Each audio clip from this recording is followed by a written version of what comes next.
আমরা সবাই জানি সৌদি আরব একটি পাক পবিত্র স্থান, সেখানে আমরা হজ করতে যাই, সেখানে এমন একটা কলঙ্কার। তোদের কারণে আজকে 30 লক্ষ প্রবাসীর পেটে লাথি পড়তেছে।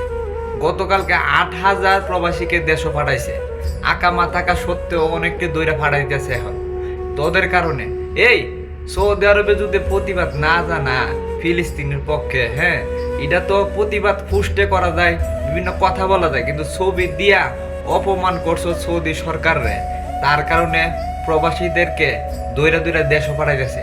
এখন বর্তমানে 30 লক্ষ প্রবাসী আছে সৌদি আরবে। 30 লক্ষ প্রবাসী পেটও লাথি পড়তে পারে। 30 লক্ষ প্রবাসী যদি দেশও পাঠিয়ে দেয় সৌদি সরকার, তাহলে দেশও গিয়ে এই প্রবাসীরা কি করব? তোরা কাজ দিবি?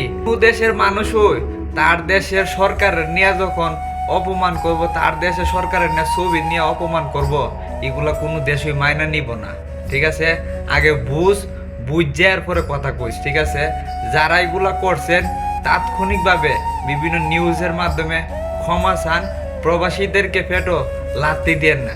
প্রবাসীরা যদি প্রবাসে না থাকতে পারে, দেশের অর্থনৈতিক অবস্থা কিন্তু খুব খারাপ হয়ে যাবে।